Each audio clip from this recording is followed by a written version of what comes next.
Welcome to another episode of Jared's Not Funny. I am your host, Jared Christianson, and today I am joined with one of my favorite comedians to work with.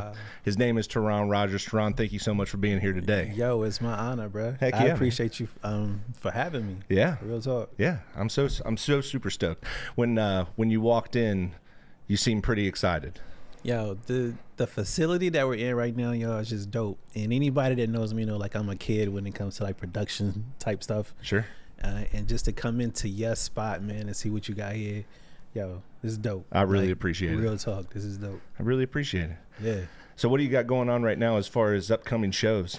Upcoming shows on the 18th and the 25th. I'm with LA Josh Preston. He got me on 2 shows. So like right now, this month, I have those 2 shows going on. Hoping some other stuff pops up. Pending right now is a show with T Murph. Okay. Down in Raleigh at Good Nights. I just submitted my video. So the way they do there is if they need a host, they'll submit like 2 or 3 videos to the headliner. Yeah. And then they allow the headliner to pick who they want to host. That's the best way to be. Yeah, so I'm hoping to get the call to go down on Sunday to Good Nights in Raleigh, North Carolina, and host for T Murph. Awesome. And October, there's 2 or 3 shows lined up in October. So yeah, like it's crazy, man. There's I know you stay busy. There's places to be, and I love it, man. Yeah, I love it. Tell me a little bit about your trip out to California. I want to hear about that. Cali was dope. Yeah. Shout out to my wife, man. Just shout out to my wife. My wife is the best, man, and especially when it comes to supporting my passion. You know what I'm saying? She took care of the trip. We had a great time, man. And the trip that he's referring to, I was selected to do chocolate sundaes at the Laugh Factory, and it was their first impressions show. So went out there. I mean, you know my intro. You know how I come on stage. Absolutely. You know, with the with the voice box. So with it, and to like anybody that's around me, especially that knows me, you know what I'm saying? Like if I get to a show, I try not to talk. I try to kind of stay away from people. Sure. Because if I do talk, then I have to, do it. Because I want the maximum effect when I actually get on stage with it. That makes sense. So I can't be, everybody see me talking regular, then I go on stage and do that. Then it's like, nah, it's not going to make sense. Yeah. You know what I'm saying? Yeah. So fast forward, when we got to the Laugh Factory, we got there kind of early. So I'm like, cool, I can get to a spot, be by myself until, the show gets started. Yeah. Every staff member in the in the spot was like right there.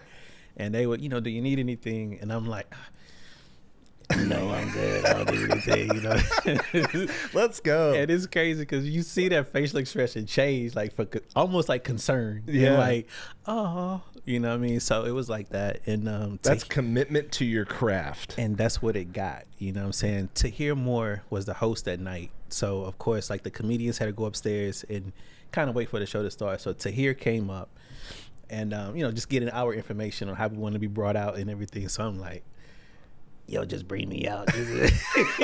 just say, yo, the next comic come to, so I'm in character for the most part. You do it so well, man. I appreciate you geek me out. I appreciate it. Oh, man. So the 10 is, and salute to LA, because LA was actually in Vegas on vacation, and he drove to Cali for the show. So Big shout out LA. Yes. LA and his wife, they were in the building too. So that's awesome.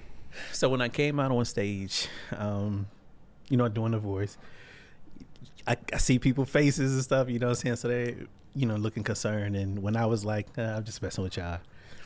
We had 3 minutes. So, it took me at least 30 to 45 seconds to go through the intro. Sure. To the point me getting to say, just messing with y'all. They laughed so long. When I looked up, the red light was on, and they gave you the light at 2 minutes. So I was able to because I'm just playing. It's just my Fire Stick remote. They started laughing again. And I'm sitting there, I'm waiting for the laugh to die down. Yeah. But I think I was able maybe to get off a half a joke because I didn't want to run the light. That was one thing I didn't want to do, was pass my 3 minutes. You know what I'm saying? So, and with first impressions, the thing is, if you do well enough, they'll invite you back. Yeah. For what they call the graduate spot. And I had talked to a friend of mine who had done it also. Shout out to Tyrone Burston. He done it, and Tyrone is a beast. So he told me when he finished, they gave him his graduate spot date that night at the club. You know what I'm saying? Wow. He's that good. But generally, they say give it about a week. Okay. If they want you to come back, they'll send you an email. You'll be notified within a week, right? So now after I finish, I'm having mixed feelings. I'm happy that intro it worked so well that I couldn't do anything else. Sure.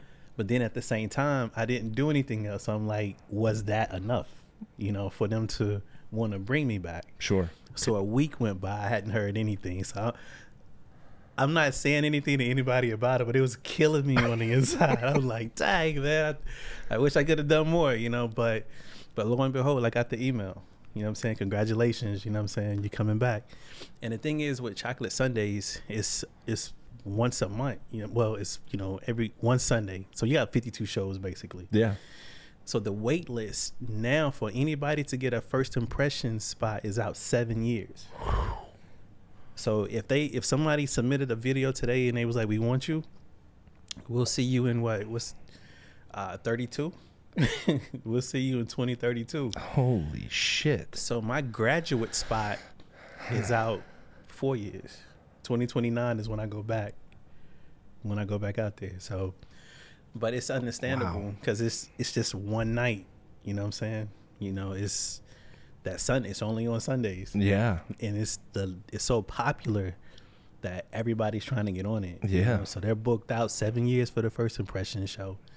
And I'm waiting. My next time to go out is 2029 in July. Well, that's a beautiful thing. Yeah, I got something to look forward to. Absolutely. So, question. So when you go back to do something like that, I mean, granted it's 4 years away, but are you keeping the opener still? I'm gonna run that as long as it'll run. Absolutely. I mean, it's a great joke. Like if sometimes I see certain comedians find that one thing, and yours is an opener where it's like you can't beat it. And it's so original. I appreciate it. Right? Like there is nobody else that does that. So it's like, it's original. It's something that. How long have you been doing it now? Oh man, it's funny. I was thinking about that today. Like, when was the first time I did it, and what even made me do it? Like, I would say at least a year. Okay. I would probably say I've been doing it for at least a year. And I was thinking today, like, I always thought that your intro had to be impactful. You know what I'm saying? So when I was doing open mics, I was happy to go a little bit down the line, maybe 7 or 8, because they're just calling the comedians up next to the stage. So now what can I do different? So now let me come with my own music. And before I was doing the voice box, I would, cut the music, DJ. You know what I'm saying? And for sure. So that was working. Yep. But then when I started doing the voice box, I still do the music thing, but I don't really do cut the DJ part much. I just kind of do that. Yeah. But I don't know. And it's funny. We had a friend of mine, Brandon Smith, and we were hosting a show in Raleigh. We had a spot at the Rialto Theater during COVID. So the first show, again, it's about the opening for me. The first show, I just had on my boxers. I had on one sock with a hole in it. I got some cooking flour and rubbed on my legs and arms to look really, really ashy. And I had on a white beater, you know what I'm saying? So I just a white beater, boxers, one sock. So when the show started, when they called me to come out, I waited. And then I had like one of the comedians, HL Boney, shout out to HL, to push me out of the curtain like I wasn't ready, you know what I'm saying? So I opened the show. That's how I opened the show. That's awesome. So I'm on stage like, I'm too cool to be embarrassed. What's going on there? And like went on like that. But then when I came out, I had on my outfit. The second time, like everybody knew I love motorcycles, and I had a bike, and I sold it. But I started just planting the seed. I'm like, yo, I got a new bike. So everybody that knew me like, yo, when can we see it? I'm like, yo, I'm debuting it at the show, at the next show. Come out. Yeah. So, but what it was, I went to Walmart and I bought like a little kid bike that had like the motorcycle plastics on it. Yeah.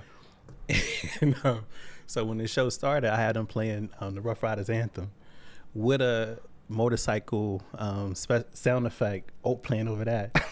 So while people looking for me on stage, I rolled down the back. I had on my riding jacket, a helmet, but I'm on this little kid, this little kid bike. That's and awesome. Just rode up to the front to the stage, man. So to me, it's just about like just having fun, being impactful, man. Just making sure your crowd has a great time. Dude, that's awesome. Yeah. That's so creative too. And I got a lot to learn. How long have you been doing comedy? I started 6 years ago. Okay. You know what I'm saying? And it's funny, like I started in 2018, but it's not like I'm on stage every night. You know what I mean? Sure.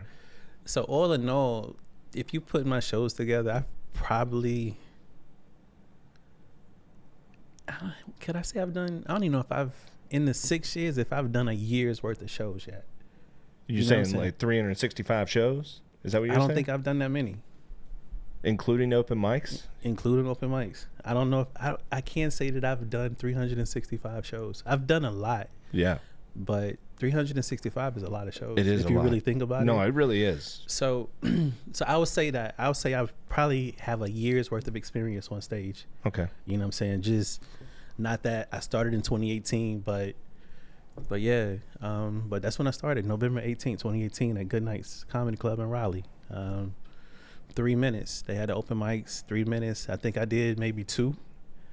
And I was so nervous and happy that I hadn't gotten booed. I'm like, yo, let me get off before I, you know what I'm saying? Like, salute, but yeah, so my first time on stage was good enough. It bit me, and I just wanted to keep going back, and that's how it's been ever since then. I got you. Yeah. For me, I've been in it for a year and a half. And I got to tell you, my first one was at a show LA was putting on at the Coffee Pot. Yeah. And I just heard that there was an open mic afterwards. And I will tell you right now, I love playing music, but I hate doing it in front of a crowd. Right. Like I was in bands and stuff like that, but I just hated it. I have the worst stage fright. And I don't know why, but I called up a friend of mine. I was like, dude, I'm going to go do this open mic. Do you want to go with me? He was like, yeah. He's basically there to push me on stage to make sure I don't chicken out. To make sure you go. And truly, like when I got there, I told him, I was like, this isn't,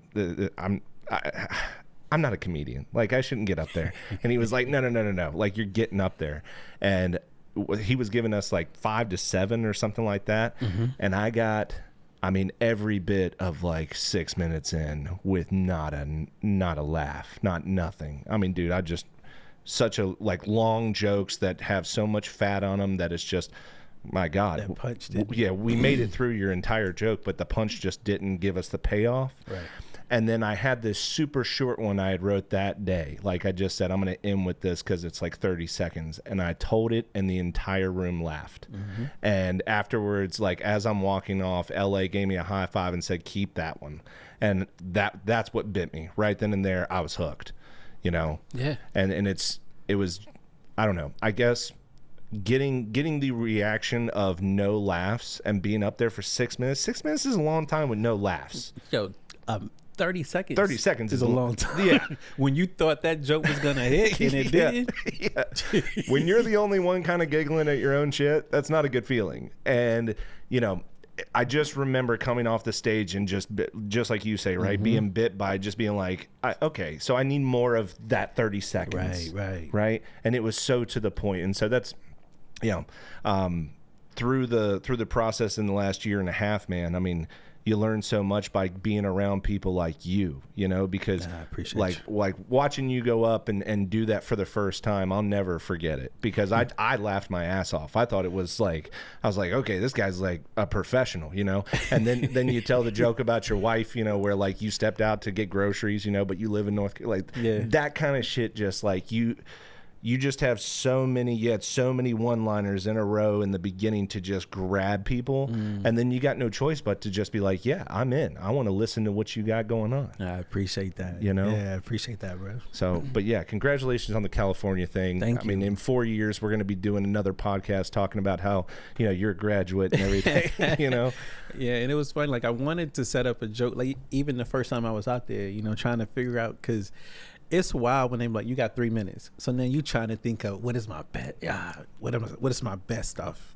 So, but with the fact that I had to wait 3 years to go to, for the first trip, for the first impression show, when I got the confirmation, it was 3 years. You know what I'm saying? So yeah, part of what I wanted to say was, you know what I'm saying, like, after I did my opening, and if I had time, I just wanted to be like, man, I'm glad I made it. You know what I'm saying? Like, I got my confirmation 3 years ago. Yeah. So I was just trying to stay alive. I've been in bubble wrap, all types of stuff, just to make sure I'm alive to get here. Because if I would have died and didn't show up, y'all would have been like, yeah, we knew he wasn't serious anyway. You know what I'm saying? But yeah, man, I'm it's a long ways out, but I'm looking forward to going back. That's awesome. So talk me through this. Okay. So you go through that first joke and the crowd is erupted, right? And it's uncontrollable laughter. Like, I can say I've done that maybe one time where it's like, it's infectious, right? It won't stop. And then somebody will laugh at somebody laughing and it continue. That's what happens. Yeah. So do you, in a situation like that, if that happens, like, you never talk over the laughs, right? Nah, you don't. What I do, and what I've learned a little bit, like, if I start to giggle a little bit with it'll kind of spark it. I think it'll help it continue a little bit too. Yeah. Because now it's kind of like people laughing at me, laughing at it as well. You know what I'm saying? But it's like you said, like, this side, because that night, like, this side was almost about to be done, and then somebody else just caught it. I don't know if it hit them late or whatever, but they came loud, so this side came back up. Yeah. And again, like, LA was there, you know what I'm saying? So he can attest to what I'm saying. Absolutely. And it was just dope, because I knew no one out there had heard it before. Which is why, like, if I go to an open mic, or even if I do a show, I'll be like, yo, make some noise if this is your first time seeing me perform. You know what I mean? So that way I can kind of gauge on what I feel like the laughs should be. Got it. But there's been people that, like, Chout tells me, yo, I know you're going to do it, and it's still funny to me. Absolutely. You know what I'm saying? So, it still hits. Yeah, I appreciate it. And I've talked about this before, where, like, I said to somebody on this podcast that jokes, you know, someone coming out to see me, I invite my friends, I tell them when my shows are, and a lot of people show up. But the problem is that I don't expect them to show up, because I tell them, I'm like, it's not like I'm a musician, right? It's not like, you know, whenever I do 5 minutes, right? You've probably seen that 5 minutes 2 or 3 times, right?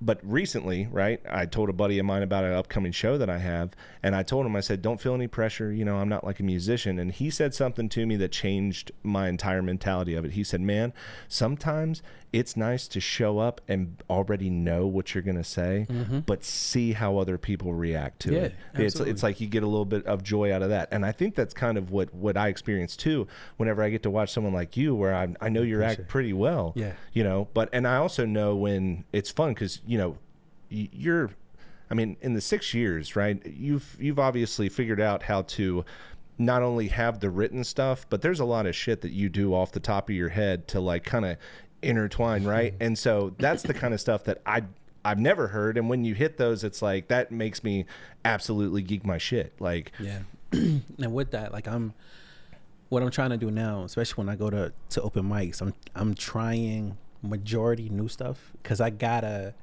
add, you know what I'm saying? So when I do the shows that I'm booked for, you know, I'm still have what I feel is solid, because, you know, somebody booked me, I want to give them what I feel is my great, you know, my best stuff. For sure. And now I'm trying to expand that.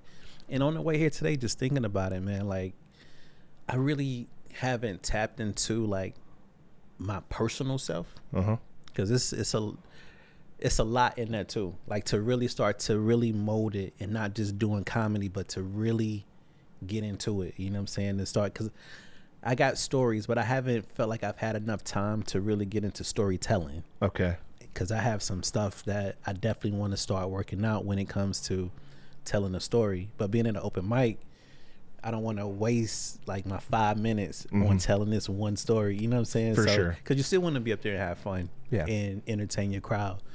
But I'm definitely going to start getting to that point. And my wife, she's been telling me all the time, like, get into more storytelling. Like, you got, like, just hitters, you in and you out, like, get into, like, expand it. Sure. You know? So that's the next thing that I'm going to start working on, like, really diving in, because my file for my jokes is up to like 50 some pages now. Oh, wow. And I got all of my categories. I got my intros. Then I got everything is broken down into categories. Okay. And but it's up to about 50 some pages. So when something hits, right? I text it to myself. Okay. Yeah. So you have a different file for that where it's like, okay, this one is going in one's going in the act. So what I'll do, like, stuff hit me, I text it to myself, and when I get enough in my phone, I'll transfer it to my document. Okay. You know what I'm saying? That before I lose my phone, and my memory is gone. So Yeah, mine too, bro. I'll forget. But yeah, that's what I do. Like, I'll get a thought, I'll text it to myself, and once I get enough, then I'll go in. I'll like, this was talking about drug stuff. So I got a drug category, racism category, working, food, driving, old school stuff, relationships, then sex stuff. Like, it's broken down. Like, it's not all over the place. And my plan was to, like, each show, like, go through, pick something out of each category and put that together and make that one set and keep just pulling pieces. That's super smart. And build a set like that. I just use Samsung Notes, and and it's like sometimes a joke will hit me and I'll start a new note, and like that'll start like a whole new block.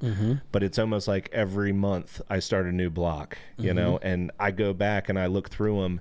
And I won't lie, man. Most of the time I go through it, I'm like, that's trash. That's terrible. But every now and then, right? It's like rooting around for little pieces of gold, where it's like, I get tired of telling the same jokes. I just do. Like, I know that there's been comedians that I've seen, where it's like they will stick with the same shtick for 5 years, 10 years, whatever. But like, I don't know. There's something about getting on stage with something fresh that it just feels better to me. Most definitely, especially when you've worked it out, though. Yes. You know what I'm saying? So how much time would you say you got now? What's been your longest set? Longest set, 20 minutes. 20. Do you have more than 20? I have more than 20. That's I would say I would max out at like the best stuff that I have. Yeah, what you feel is like your head is 25. I don't have much more than that. Okay. 25 is my max. So, but that's a great foundation. Oh yeah. You know what I'm saying? And that's like my thoughts and stuff like that. The longest set that I've done, I headlined the show for HL. I think he said I did like 45. That is a hefty that's a hefty amount of time, brother. And it didn't feel like it. And that's the 10, because it's funny, like, when you're waiting for somebody, they got 3 minutes. It feel like they've been on stage for like, when are they gonna be done? Like, I'm ready to get up. But then when you get up there, it's like the clock is like this. You know what I'm saying? That's a fact. It's crazy, but yeah. So right now my longest has been 45 minutes, and wow. How did you go about memorizing your set for that? I don't. My bottle. Yeah. Oh yeah. I keep my bottle. I don't want to give away all your trade secrets. Well, no, here. it's cool. Like, and it's for the fact that it's not that I don't rehearse, but it's just my memory is just, I'll have a thought and then I can't remember it. I'll tell you right now. I made a set list, like, with a big fat permanent marker on just a piece of notebook paper, and I attached it to the monitor that's only facing me, right, for the Rich Voss show. Right. Yeah, you told me about that. And it wasn't because like you said, that like I didn't rehearse like the you're hell. not prepping, right? Yeah, like I prepped so much, but it's like I was so nervous to hit that moment, and I only had to look at it one time. Gotcha. And that was only to be like, is this what's next? I'm pretty sure this is what's next, during the laughter. So just kind of glanced at it, and no one could tell the difference. And kind of like with your water bottle, man. Yeah, take a sip while I'm bringing it up. I'm looking. Take a sip and put it back down. But it's like that. And it's not like I'm reading from the bottle. It's just bullet points. Sure. You know what I'm saying? So I got like voice box, Charlotte, PlayStation, you know what I'm saying? That's key words, man. That's all you need. Absolutely. That's exactly how I do it. Yeah. Yep. Yeah. Sometimes I'll put like little things in parentheses just to make sure that I hit that, because I don't know about you, but I'll put something in a show if I think of it, probably about up to an hour before. Because sometimes I'll be practicing it, or I'll call somebody to tell them the joke, and I'll just rip off at the mouth at something, and they'll just, if they start laughing, I'm like, I got to keep that. Put that in there. I'm gonna put that in there. You see, that's bold. Well, I think that if you can make one person laugh, like whenever I tell a joke to just one person, it's tough because they'll be like, "That's pretty funny." And that'd be the hardest. And my wife T, she's like that. She'll be like, "Okay, what's this one?" And I'll just be like, I don't deliver it to her like I'm on stage. I'll just be reading it. So of course it's not gonna have like the impact that she wanted to have. Yeah. But like she's my best critic because she loves me, but she's not gonna lie to me. Yep. If it's not funny, she's not gonna. I get no sympathy laughs from her. You know what I'm saying? Nah, you shouldn't do that one. Work on it. Take that one out or say it differently. Rachel is exactly that to me. Yeah. I can't tell you how many times I've come to her being like, I think this is gold. And she's like, you probably want to go back to the drawing board, buddy. You know, and I respect it, right? Like it's one of those things where you can't be upset about it. It's like, well, this is saving me from, you know, from getting on stage and making a complete fool of myself. Absolutely. You know? Have you, okay, so I mean, you talked, and I won't even count, like you said, your first time. You said you was up there for 6 minutes, nothing was really hitting until your 30-second spot that you mentioned. Yeah. Since then, since you've been started, have you had a joke that just bombed? Oh yeah. Like fell completely flat on the floor where it's like so and the funny thing is, it was actually a joke that normally gets a lot of laughs. That's how it works. That's why I would say you should always be nervous, and because like you said, one night it could slam. Yeah. That next night, nothing. So fun thing. So I was at an open mic. I was going right after a transgender person, which is a very good friend of mine in the comedy community, right? But I was going up right after her, and you know, I said to myself, I should open up with my trans fat joke, right? I should totally do that because like that's just, it works. Right. And it was exactly what you're talking about at the competition, right? Like I would never think that would be the joke, but it was just the timing of everyone was already kind of primed up to laugh. She had already talked about what it was like to be transgender. So I was like, well, I got a transgender joke. And when I told that joke, I mean, I stood up there for at least a minute and a half of people just falling out of their chairs laughing. One lady literally fell out of her chair. And I'm just standing there going, do I walk off the stage? Like, you know what I mean? It was the biggest pop I had ever gotten in my life. And so as soon as everyone kind of started dying down, I was like, and everyone lost it again. And I just was like, and I just acted like I was waiting on them, you know, checking my watch and shit. And it just kept going. And I remember thinking to myself, really? This is that one? You never know. This is the one. You never know. Because, like, it's one of the corniest jokes I've ever written. But, like, you know, before, it's like, it's a ha-ha, right? It's like, but that night, it killed. At Spot on Kirk, I told my suicide joke, my Xbox suicide joke. And I think you told me about that. Fell flat on the floor. And I'll never forget, like, thinking to myself, I was like, in the moment, I just said, fuck these people, you know? But then I said, oh, a bunch of PlayStation motherfuckers in here, and it got them to go. And that's where I was like, oh, like, and I left that in there because I was like, well, that's a good way to roll out. But, you know, nowadays, whenever something falls flat, it doesn't bother me at all. And that's the 10, and that's the part of the growth of being a comedian. Yeah. You know what I'm saying? Like, just understanding that the possibility of it not working is always there. And again, which is why the nerves are always there. I did a show with J. Anthony Brown. My first time. I worked with him 3 times, actually. And so the first night, you know, just general conversation, and he's been in it for over 30 years, but he told me he still get nervous. Yeah. So hearing that from him, because of course I'm looking at him like a legend and veteran, because I was a kid watching him on television, you know what I'm saying? So for him to be telling me that he still get nervous, I'm like, okay, it's okay that I feel it. You know what I'm saying? But I had a joke, man. It was and I've only done it twice. I've done it twice, because the second time, ugly. First time, rock. And it was about, you know, they're giving out tours in heaven now. And I was up there, I was on my heaven tour, and I got kicked out of the tour because I was walking around saying, man, it's nice as hell up here. First night, it worked. Tried it again. When I said that joke, bro, I believe the air conditioner's cut off. Cause you know, when nobody's, you still hear that hum of air conditioning. Yeah. There was no hum. The crickets was like, nah, hold it. We ain't even gonna cricket on this one. It was dead silence, bro. And my homeboy told me it was only for a couple of seconds, but for me, it felt like my whole set was just going. And I'm like, yep, this is y'all. The Angels did exactly what y'all did. They didn't say nothing. And man, don't y'all hate y'all kids? and then brought it back, you know. But after that, they kicked me out. Yo, it was no noise. Yeah, my homeboy didn't even laugh. Damn, homie, he didn't even chuckle or giggle. It was. Who's that homie's name? Let's shout him out.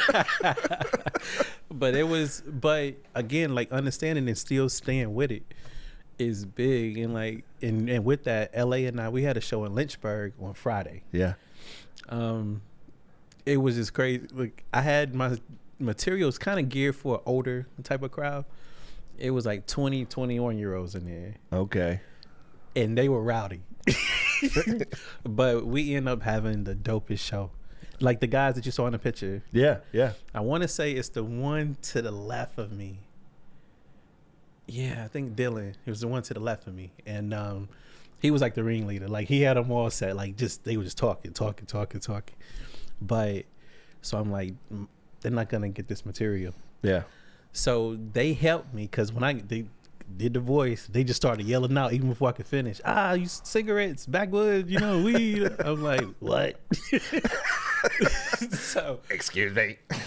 And so they thought I did it a little longer with them. Yeah. And then when I was like, I'm just messing with y'all. Yo, they lost it. Oh, I bet. And for the rest of the set, like it was more or less talking to them, and then I would still try to slide in and do some material, trying to mix it up with the conversations that I was still having with them. Yeah. But it turned out to be a dope night. And then LA, he came up, headline, he closed out, and he killed it too. Awesome. And the other two, the hosts, they gotta forgive me, but it was a great show. You know what I'm saying? Down in Lynchburg, it was dope. That's awesome. That is awesome. Yeah. Comedy's one of those funny things, man, that like you, like failure is growth. It is. Failure is a learning opportunity, but there is no better feeling than to kill. When you kill a show, or not even kill, when you just have a good solid set, we man, can say that. Yeah. It's dope.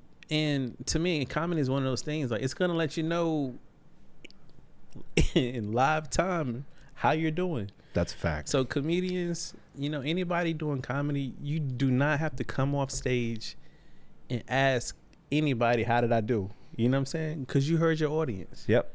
So trying to get, if you don't feel you did good enough, but you're going to talk to the people that you know is going to stroke your ego, you could do that, but you know how well you did. Yeah. 100%. You know if you did well or not. Yeah. And I that's a very good point too, is there have been moments when, I'm not going to lie, I needed to pick me up, but the last thing I wanted to do was talk to anybody because I knew they were just going to blow some smoke if they said anything good about. Because you know what the agenda is. Yeah, being a comedian, being on stage, if it's to make your audience laugh.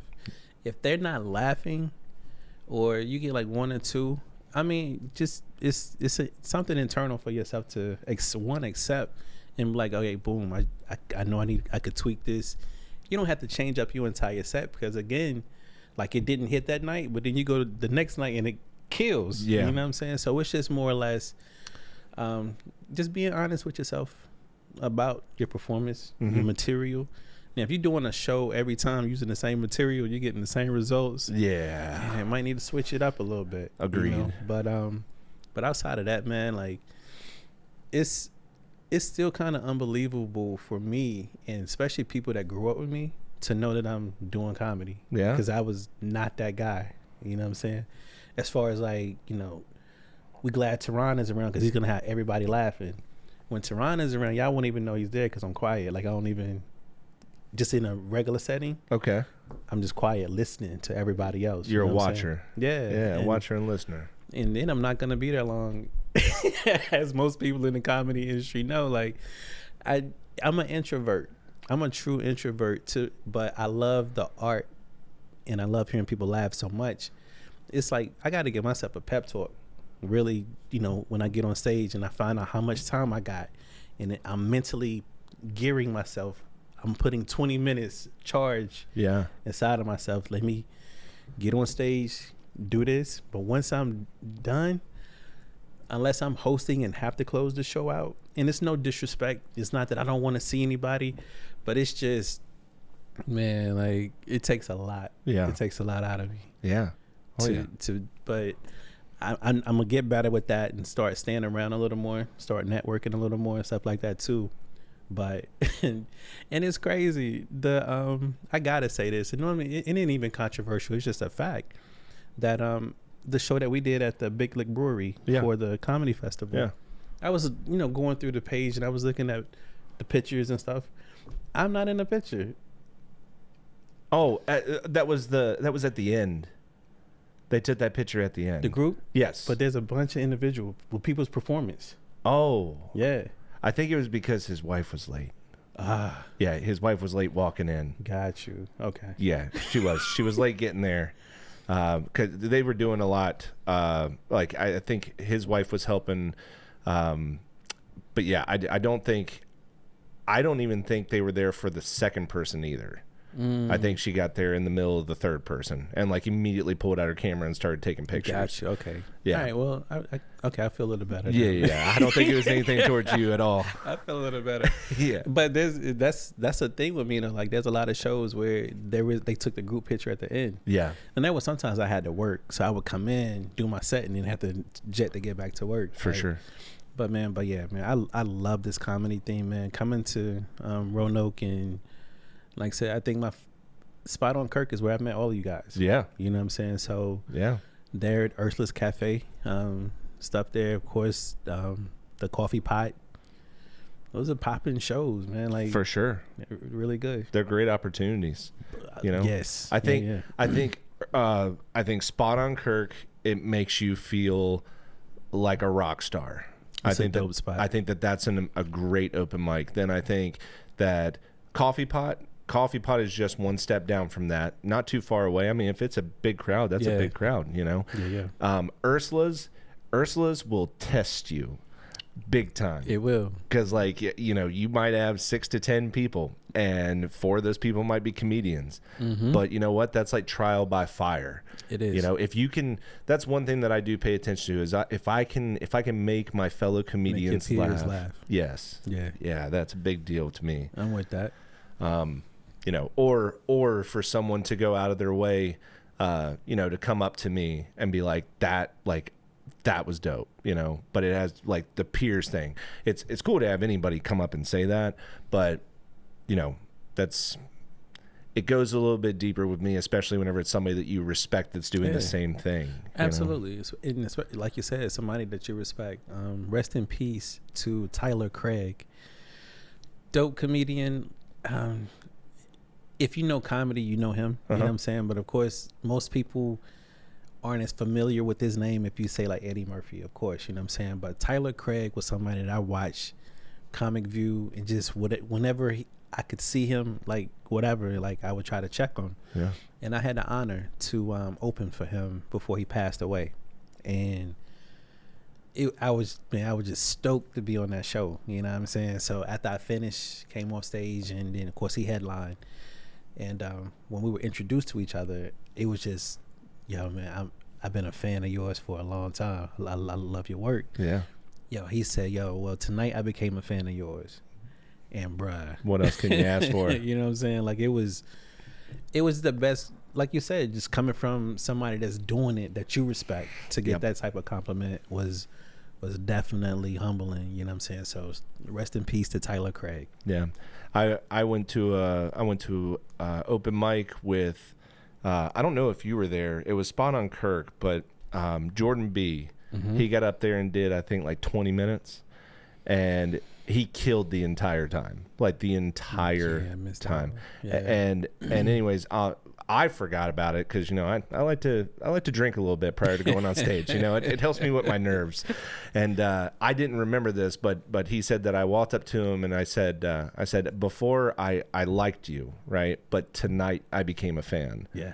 And it's something about that where it's like, you know, I can honestly say that I am a fan of yours, right?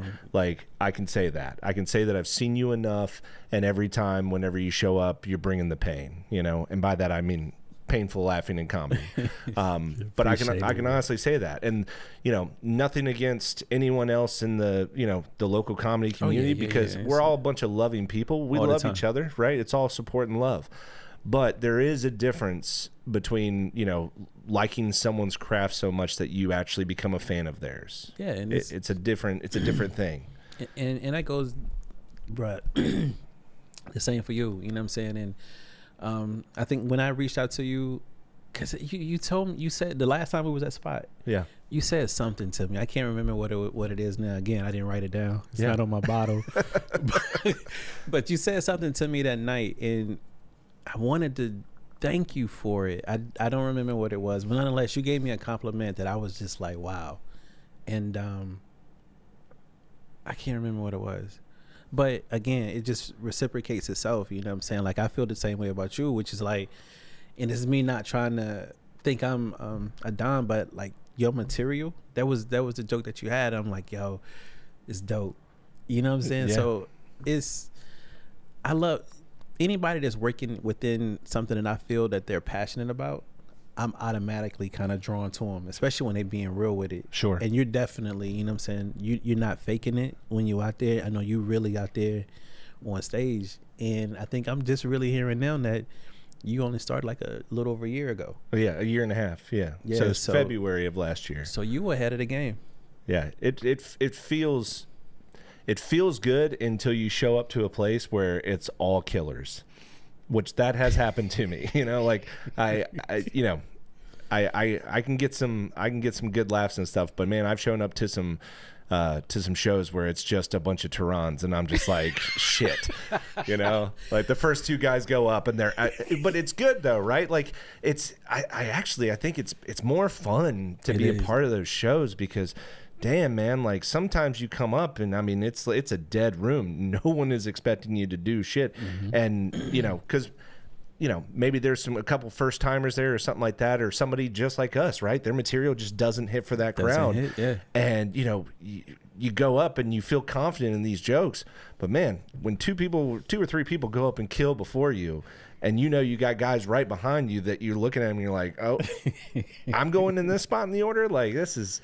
You know, I did one show in Baltimore, man, and I'm telling you right now, I mean, I might as well have been in Austin, Texas, you know, like these guys were just, I mean, making the crowd go nuts. And it was a big crowd too. It was like 180 people. Oh, wow. So to me, I love big crowds. Yeah. I think big crowds are easier to deal with, at just personal opinion, right? I mean, anything over, you know, 40 or 50, you can get rocking. But man, when I came out, I literally just told myself, I was like, just be confident, be yourself, get out there, tell the jokes exactly how you rehearsed them, right? You know what's funny, you know, just be yourself. You're telling your friends your jokes. That's what I tell myself all the time. Right. Because in the beginning, I would always it's almost like I had a script, like a call script, you know, and it just didn't feel good when I watched it back. And so, you know, but I think it's an important thing. It was an important step for me to go through, where it's like, well, you gotta learn how to structure before you can start, you know, absolutely figuring out what is going to flow. Does that make sense? Absolutely. That's why I was saying, like, you were bold. It's bold, and I salute you when you said, like, before a show you get a thought, you run about one person. Yeah. They like, you know what? This is a part of my set now. I'm gonna do it. Rehearse it at all, but I'm jumping out there with it. Like, yeah, that's a bold move. The last time we were at Spot on Kirk, I pulled Jordan aside and I was like, hey, I got a new joke. Like, I just wrote it this morning, and I was like, here it is. I told Jordan the joke. Jordan said, do not say that shit on stage. Do not do it. Well, at an open, if it was an open mic, like, that's when you try it. 100%. And I went up there and I opened with it, because I was like, nope, you know. But he didn't want me to say it because he was afraid that, like, I was going to get booed off the stage. You know, it was a Kobe joke and it involved his daughter. So, like, you know, it was crossing two bounds, because he was like, bro, I don't think you understand how many people like Kobe Bryant, and I don't think you understand how many people have children. And I was like, I don't care. That's the comedian in me, where it's like, you know what? Gotta stand on it. Exactly. We can. That's the beauty of comedy. That's the whole reason why I do love it, is because, man, when we get up there and we say stuff, it's not to offend you. It's just to be like, oh my God, I never had that thought. Yeah, and that's the 10. And to me, like, that's what a lot of comedy is really realizing that somebody in the audience realizing that I thought I was the only one. Yeah. And that's what make them laugh, just being able to relate. Yep. And I kind of try to set my comedy up like that, just talk about stuff that we're all familiar with, but then put my spin on it. You know what I'm saying? Sure. So again, like when I'd be like, yo, I just told my wife I was going to the store, but I live in Charlotte. You know what I'm saying? Everybody know that's 3.5 hours away. You Sure. know? But you all got you got a lot of dudes that really don't like being around their wives. You know what I'm saying? But yeah. So they'll get it from that point. The ladies will laugh because I can't believe he did that. You know what I'm saying? So it's just, comedy is a game of chess, and I love chess. Yeah. When you get on the stage, man,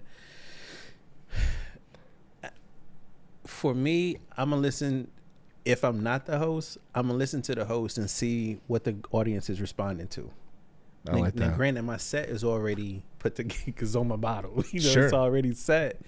But if it's an inflection of my voice on how I say something, I'm listening to what the host is doing to the audience, and that's how I'm gonna come out and try to, of course, not use the same material, but gear it to what I heard.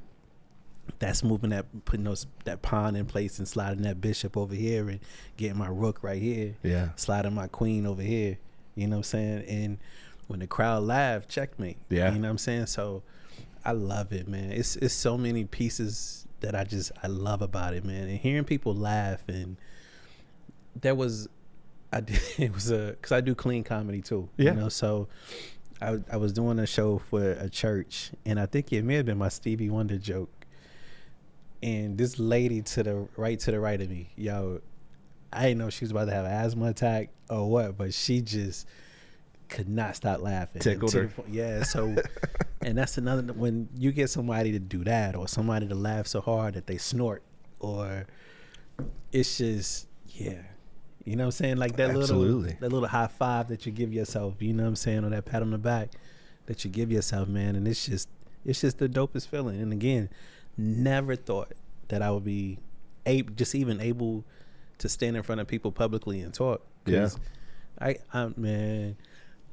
I'm self-diagnosed dyslexic a little bit. Okay. I transpose numbers all the time. TK Kirkland gave me his phone number, but I think I wrote it down wrong, and that's why he never responded. He gave me his number. Yo, call me on Wednesday. I'm like, bet. And when he was calling the number out, I think I wasn't sure, but I didn't want to be like, hey, give me the number again. I ain't want to do that, but I think I transposed 2 numbers in his phone number, because I texted him on that Wednesday and I never got a response. And I'm thinking now that I put it in wrong. May have. That would make more sense. I'm gonna go with that, and I'll still be a fan of him. Yeah, him just 100%. Than him just not ignoring my texts. You know what I'm saying? Yeah. So it's stuff like that I know about myself, and again, I grew up with people who could just say 3 words and the whole room is dying. Sure. But I've also learned too, because I had my homeboy Meat that I worked with in construction, just hilarious.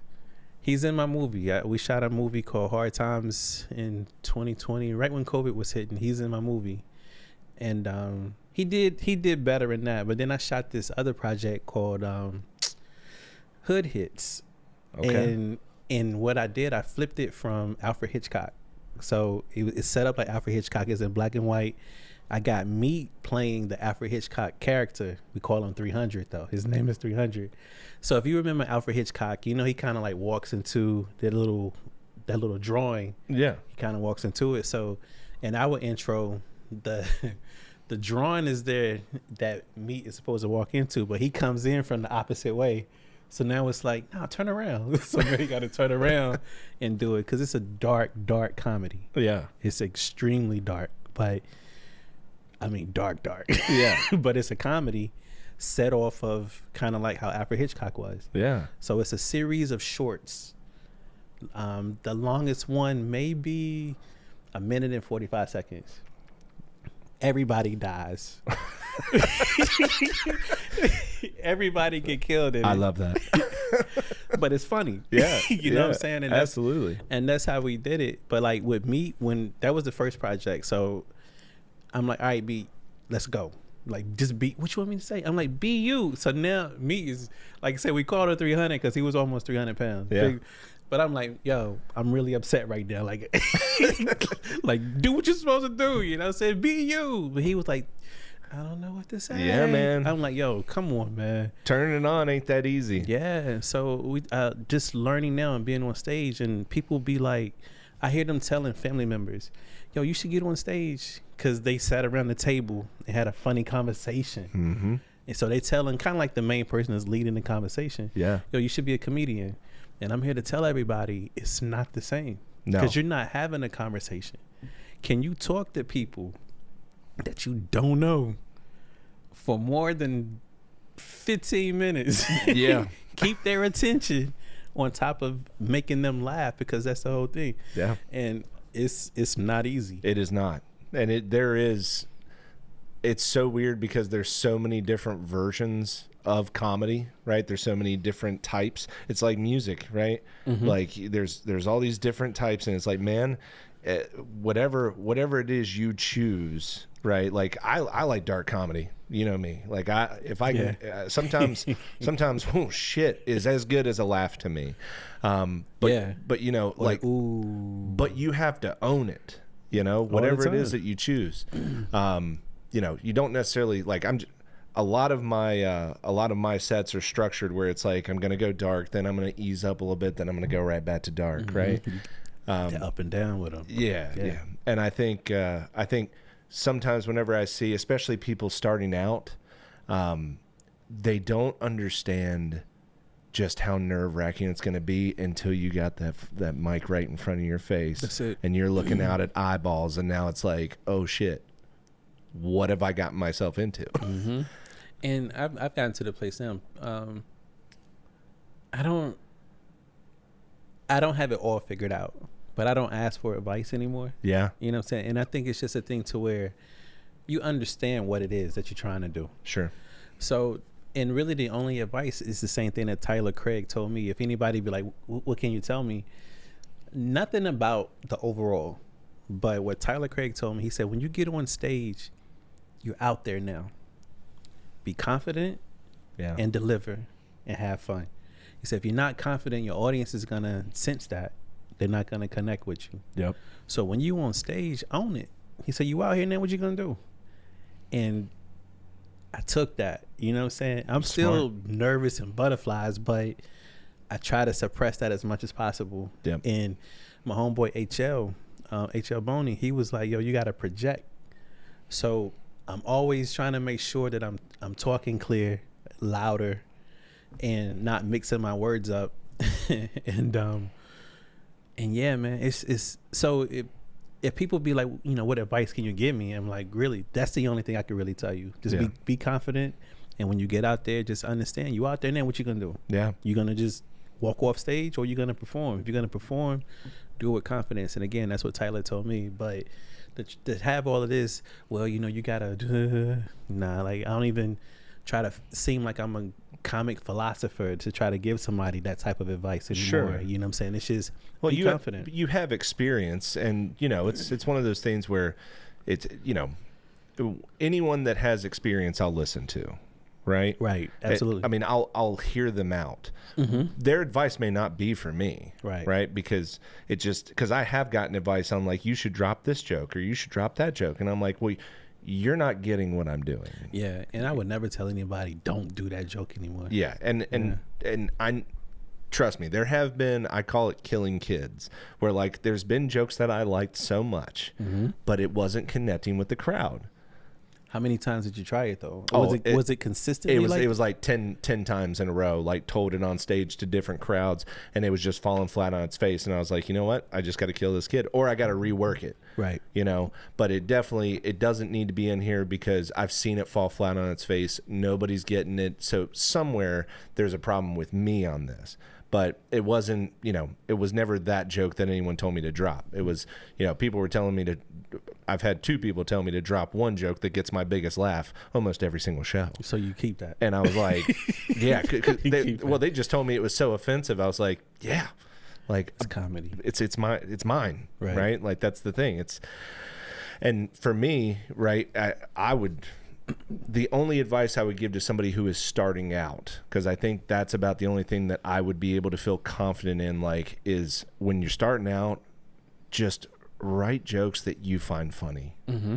If you don't think it's funny, don't do it. You're not going to believe in it enough to be able to present it to a crowd and make them laugh with it. Right. And that's the, like I said, with that, that's the being confident with it, because you got the funniest joke, but if you're timid when you trying to deliver it, the crowd is not gonna rock. And like I said, with HL and Tyler Craig definitely are 2, because their advice was just so simple and clear. Mm-hmm. And it wasn't about my material. It's just about me personally. Like when you on stage, HL, if they can't hear you, they can't laugh at what you're saying. So project. Yeah. So when I get on stage, and then when you're projecting, that's going to make it seem like you're more confident anyway. You know what I'm saying? So those were definitely 2 pieces that I keep with me. And it's funny because, and again, I'm saying that unconsciously in my head while I'm delivering my jokes. Make sure you project. Make sure you stay confident. Yeah. People think I be looking at them, but I be looking like right over their head. I can't make eye contact. If I make eye contact, it's over. You know what I'm saying? So I'm looking. You think I'm looking right? I'm looking right past you. Like I don't even. I'm so. You are invisible. I'm still so shook. You know what I'm saying? And I'm telling you, man. Like I've just been blessed. And again, like from when I started, man, just with some of the people that I've had to work with, it's crazy, man. I just finished my last, outside of LA, I was hosted for Affion Crockett a couple of weeks ago. Hosted for Chris Redd, know him from Saturday Night Live. JJ Williamson, like I said, J. Anthony Brown, Brumman, Shucky Ducky, Hamburger, like all of these Def Comedy Jam guys that I was 16, 17 watching, what I'm saying, feeling like they're on another planet, especially during that time, because social media wasn't a thing. Like you only saw these people on television, and now I'm on stage with them. Absolutely. You know what I'm saying? James Stevens III. I can't forget James. He's big and real influential with what I've been able to do. Comedian Gravedigger. He's helped me a lot. It's crazy, man. It's crazy. It's still a little bit unbelievable at the same time. Yeah. You know what I'm saying? And now being up here in Virginia, you, LA, Arthur, Chout, I hate my memory is so bad. Dylan. Yeah. Just all you guys that I've had opportunity to meet. And if I didn't say your name, please forgive me. Again, I don't have my bottle. It's all love. But yeah, so I respect everybody that's doing it, and as long as everybody's respecting everybody else, then like we good. You know what I'm saying? For sure. But for yourself, like what's your next step with it? What you want to do? That's a great question. I would say I just did my 20-minute, which that was a big deal to me. During the festival, right? During the festival, Congrats. for Rich Voss. Congrats. So yeah, that was a big deal to me. So I think from here it's trying to come up with another 20. Mm-hmm. Because I feel like after the Rich Voss show and after the Comedy Fest, because we end up being on that show together the next day, I'm kind of done with that 20, and I kind of want to set it aside for now and really start to hone in on some new stuff, mixing in the old stuff with it. Right. But now I want another 20 because I want to be able to, in a year, I want to have the ability to be able to, do 40 minutes or 45 and be at the top of the ticket. That's where I really want to work towards, and getting to be on at least one show, where, I get to be the main attraction. Yeah. Absolutely. I feel that. It's like it's pieces of a puzzle that you're putting together, and you definitely you could 40 minutes. You could definitely have that by the end of the year. Yeah. If you. And really, I'm thinking, like by this time next year. You know what I mean? Yeah. By this time next year, because what the Comedy Fest was like 4 weeks ago, something like that. So it's weird to kind of say, put a set that you've put so much hard work into and be like, well, this is solid, I'm gonna keep it, but it's gonna be on the side burner. And it's that, I would say, until you get and when you're booked, then pull it back out. Yeah, pull it back out. Yeah, even at your open mics, because it still could be it could be a joke that's been hitting. Yeah, but you could still some tweaks and stuff to it. That's what I mean. Maybe like if it's a 5-minute segment, maybe I get like 2 minutes of the old stuff just to kind of keep it in the repertoire. Right. But 3 minutes of new stuff. I got to commit myself to doing 3 minutes of uncomfortable new stuff. And that's what I did. Like at the last spot on Kirk, like majority of that stuff was like either I've only done it once, or now I'm trying to really bring it in and mess with it. A lot of it was stuff like like I just thought, like, hey, boom, like, let me work that. Yeah. And so I'm definitely trying to have an hour.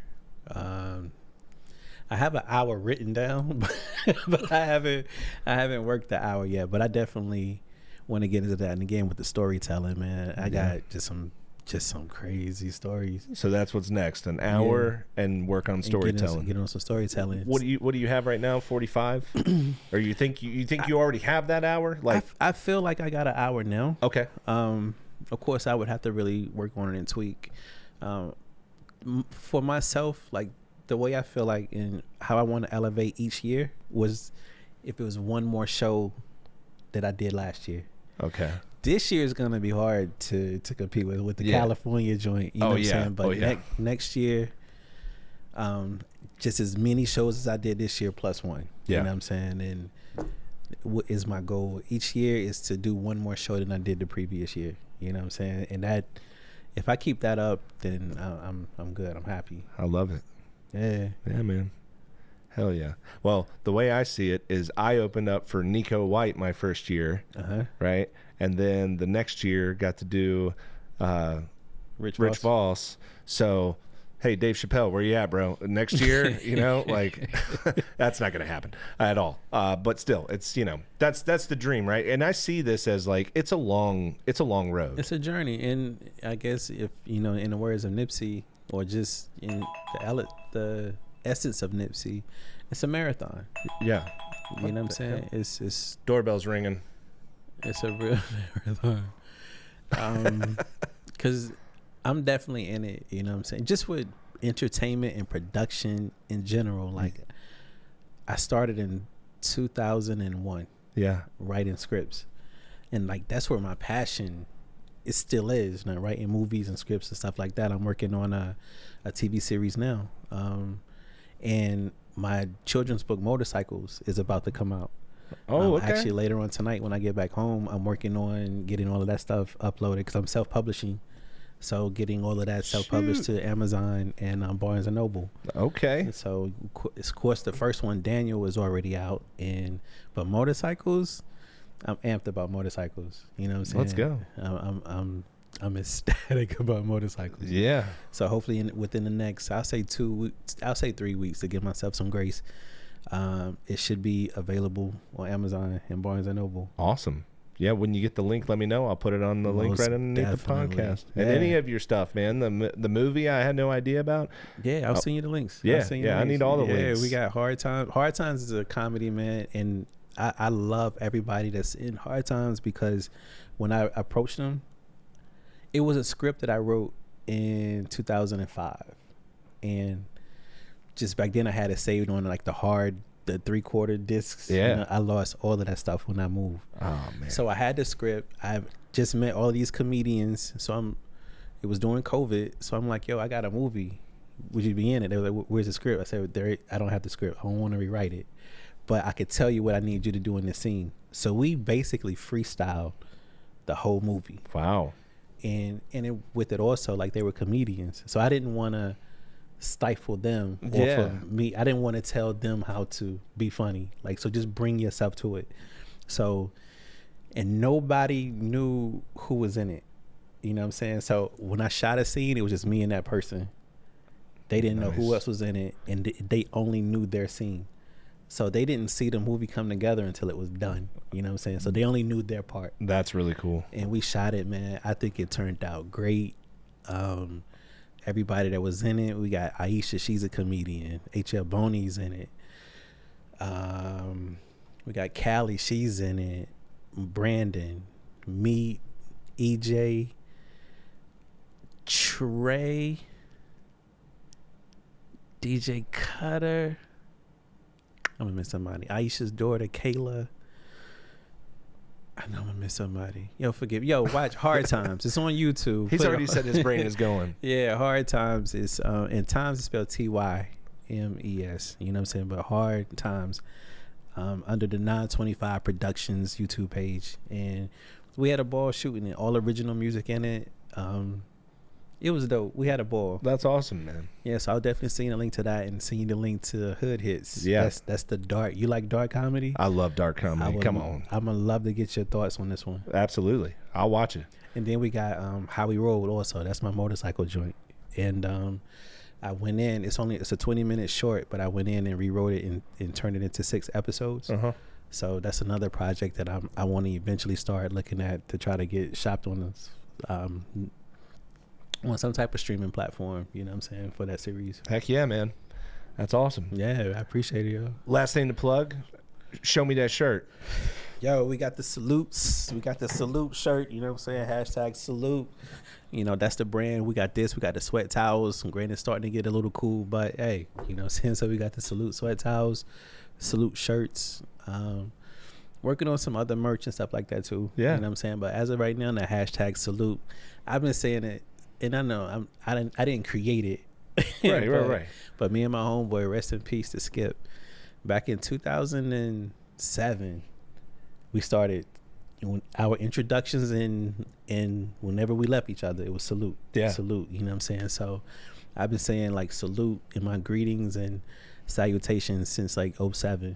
Got it. And so it's just since then, and to me, it's just giving the utmost respect to people, you know, when you salute, you know, so. But yeah, man. Life is dope. Hell yeah. Life is dope. And I appreciate you, man, for letting me come into this. Yeah, I know y'all only getting like a little bit.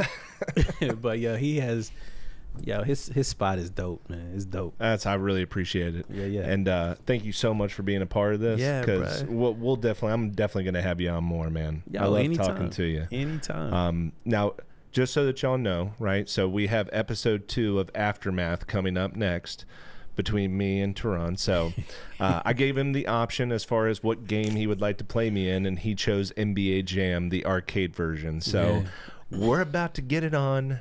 Who you picking? Who's your team? I'm going to go with Chicago. I think Chicago Chicago Jordan has, and Scotty, right? Jordan's not on it, right? It has Robin, Pippen, Kukoc. Okay. And I'll be going with the Seattle Supersonics. That was Robinson and... It's Sean Kemp. I'm sorry. I was thinking of the Spurs. Yeah, Detlef Schrempf. Yeah. We're going. Now, I haven't played Gary it Payton. 94. Okay. Yeah. I think it was 93, 94 when it first came out. Yeah. 100%. But yeah. We about to get it in. We ready to hoop. About to go hoop. So once again, this is Jared Christianson with Jared's Not Funny. Again with Toron Rodgers, and thank y'all so much for watching. Y'all have a great night. Salute. Salute.